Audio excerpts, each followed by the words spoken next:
Hello everyone.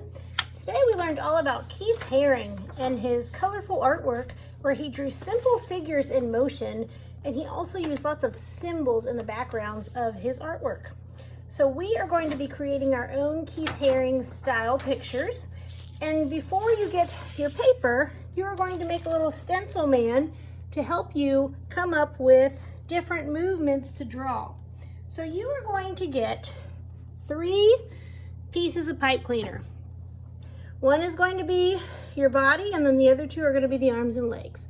So I'm going to start with the body, and I'm going to take the top and I'm going to fold it under to make a head.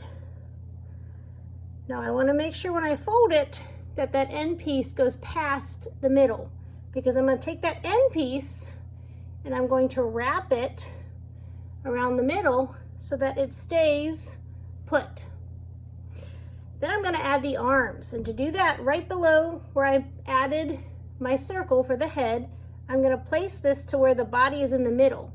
And then I'm going to take the arms and I'm going to cross one over this way, and then the one that was this way I'm going to cross over this way. I'm going to pull tight. Now if it's wiggly, you can always do it again. You can always crisscross them again to make it tighter.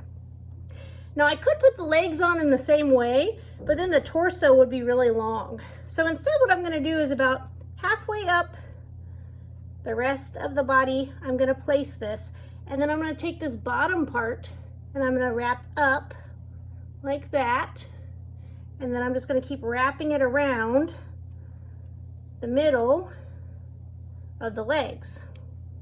And now I have a bendy pipe cleaner person, and I can move his arms and legs however I want and use him as a stencil for my Keith Haring person. So now I'm going to get my paper, and I'm going to start with pencil, and I'm going to pick some poses. And I at least need to draw 3 people. If you want to draw more, you can. And the way you could draw more is you could place them, instead of placing them all on a line, you could kind of have them staggered around your paper. So I'm going to start with this guy. I'm going to give him some more, make him have some arms and some feet.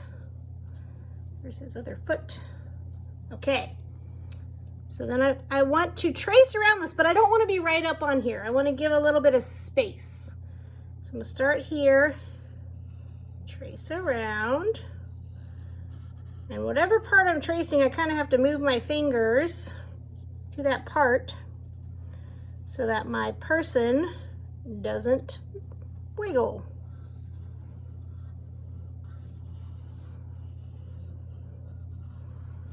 Okay, so that's one person.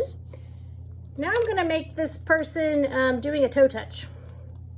I'm going to change it so it looks different.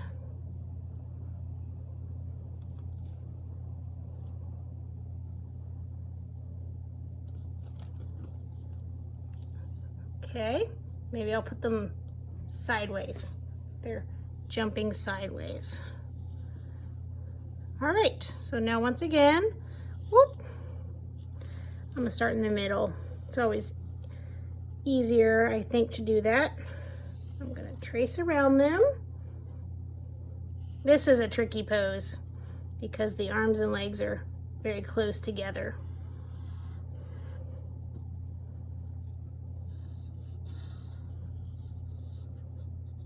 Okay, so now I have my person doing a toe touch. So now this time, I think they're going to be doing a squat and maybe flexing their muscles. But they could be doing anything you want them to be doing. They could be throwing a football.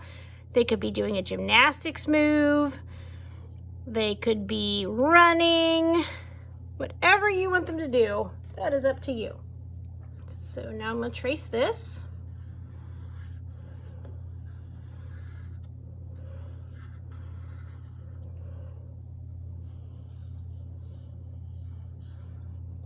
Okay, the next step is you're going to add color to your picture. So I colored in my figures, and then the background's kind of up to you. Keith Haring used a lot of symbols, so I added some symbols to my background, like hearts for love and the peace sign.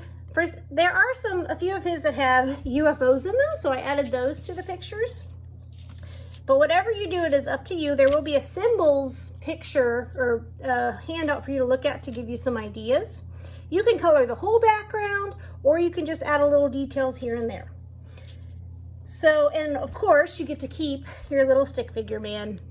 So work hard on your Keith Haring figures and be creative and have an incredible art class.